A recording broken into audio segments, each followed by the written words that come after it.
और आगे आने वाले यूनियन बजट से युवाओं को भी काफी आशाएं हैं। ऐसे ही कुछ युवाओं से बात की है न्यूज 18 ने, जिन्होंने कहा कि वो चाहते हैं कि सरकार रोजगार के साथ साथ एजुकेशन लोन भी मुहैया कराए ताकि वो भी अपने करियर में आगे बढ़ सकें। यूनियन बजट आने वाला है और मेरे साथ कुछ यूथ हैं जिनकी उम्मीदें बहुत ज्यादा हैं इस यूनियन बजट से, क्योंकि जो आने वाला वक्त है वो युवाओं का है और युवाओं की आशाएं इस बजट से होना लाजमी होता है। हमारे साथ कुछ नाम बताएं। मेरा नाम है पारुल गुप्ता। पारुल, जो ये बजट आने वाला है, आपको क्या उम्मीदें हैं, क्या चाहता है यूथ?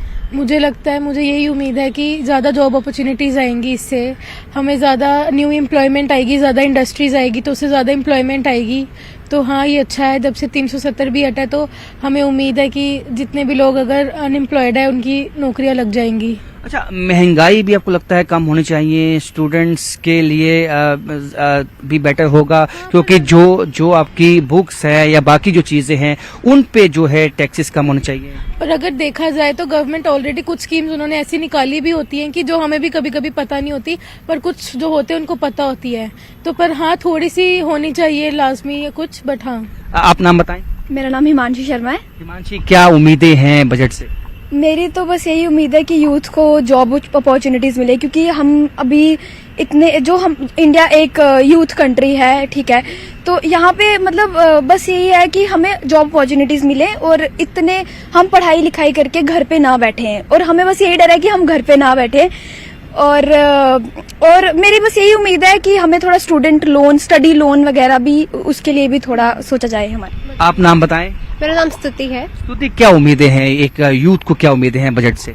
ऑब्वियसली, जैसे इन दोनों ने, मेरी फ्रेंड्स ने कहा कि उन्हें करियर को लेके दोनों बहुत डरी हुई हैं, या उनको है कि पता नहीं गवर्नमेंट की ऐसी अपॉर्चुनिटीज होंगी इस बजट में, इससे रिलेटेड कुछ ऐसी स्कीम्स या व्हाटएवर कुछ चीजें शुरू होंगी कि उनके करियर ऑप्शंस में उनको हेल्पफुल होगा।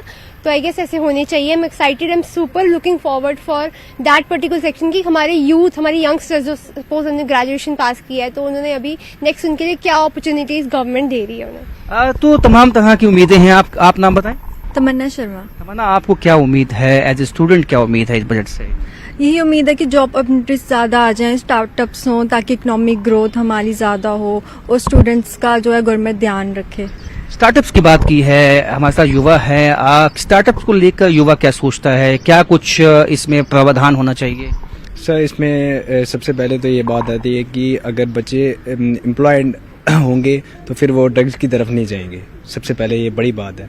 तो फिर ये है कि अगर स्टूडेंट्स को जॉब मिल जाएगी तो फिर वो अपने कामों में बिजी हो जाएंगे, उसकी वजह से फिर उनको कोई प्रॉब्लम नहीं आएगी। और कुछ इसमें मैक्सिमम प्रॉब्लम्स ये आती है कि फाइनेंशियल एग्जिस्टेंस की वजह से बच्चे पढ़ नहीं पाते हैं, वो तो इसलिए गवर्नमेंट को कुछ स्कीम्स निकालनी चाहिए और स्कॉलरशिप्स वगैरह प्रोवाइड करनी चाहिए बच्चों के लिए, ताकि वो अपनी पढ़ाई आगे जारी रख सके। इसमें है कि बच्चों को मैक्सिमम जॉब्स वगैरह इस टाइम पे सिर्फ नोटिफिकेशंस निकल रही है। अभी लेटेस्ट एग्जाम हुआ है SI का, उसमें भी रिजल्ट आने का कुछ है नहीं है। तो ये सब स्टूडेंट्स थे जिनका कहना है कि स्टडी लोन्स इनके लिए होने चाहिए, फाइनेंशियल जो सपोर्ट है वो स्टूडेंट्स के लिए होनी चाहिए, तमाम तरह से जो एम्प्लॉयमेंट अपॉर्चुनिटीज हैं वो बेहतर होनी चाहिए जम्मू कश्मीर में। तमाम तरह की उम्मीदें इन युवाओं को। कैमरामैन आशु के साथ राजन वैद, न्यूज 18 जम्मू। वहीं आने वाले बजट पर आम लोगों की निगाहें टिकी हुई हैं। एक आम गृहिणी जो अपने रसोई घर को चलाती है, उसकी भी आम बजट से कुछ उम्मीदें हैं। ऐसी ही एक गृहिणी डॉक्टर सुमेधा का कहना है कि सरकार को सब्जियों, फल, फ्रूट्स और गैस के दाम घटाने चाहिए। यूनियन बजट आने वाला है और एक आम गृहिणी इसको लेके क्या सोचती है, किन किन चीज़ों के जो दाम है वो कम होने चाहिए। अभी हम डॉक्टर सुमेधा के घर पे हैं, जो अपने किचन को भी संभालती हैं, अपने कामकाज को भी संभालती हैं। ये डॉक्टर भी हैं पेशे से, लेकिन जो घर के कामकाज हैं वो भी यही देखती हैं। यानी कि हम ये कह सकते हैं कि जो होम मिनिस्टर हैं अपने घर की वो यही हैं। दालों से लेकर सब्जियों तक, गैस सिलेंडर केरोसिन ऑयल, जो भी सामान जो यूज़ होता है, चाहे वो फल हैं, फ्रूट हैं, सब्जियां हैं, तमाम जो इनकी जिम्मेदारी होती है, जो घर चलाती है महिला, उस पे ही होती है। हम इनसे आज बात करेंगे कि जो इनको क्या उम्मीदें हैं। डॉक्टर सुमेधा, आप घर को संभालती हैं, तमाम वो चीज़ें जो यूज़ होती हैं घरों में उसको देखती हैं, परचेज करती हैं। क्या लगता है कि जो यूनियन बजट है उसमें किस किस कहाँ से किस सेक्टर में कहाँ रियायत होनी चाहिए ताकि आम लोगों को उसका फायदा मिल सके? सबसे पहले मैं आपका शुक्रिया अदा करूंगी कि आपने अपना कीमती समय दिया। मैं एक डॉक्टर होने के साथ साथ एक गृहिणी हूं, और गृहिणी होने के नाते मैं उन सब नारियों की तरफ से आपको ये कहना चाहती हूं जो घर की गृहिणियां हैं, जो घर चलाती हैं, कि आज की समय में बढ़ती महंगाई ने कहीं ना कहीं सब लोगों को इफेक्ट किया है।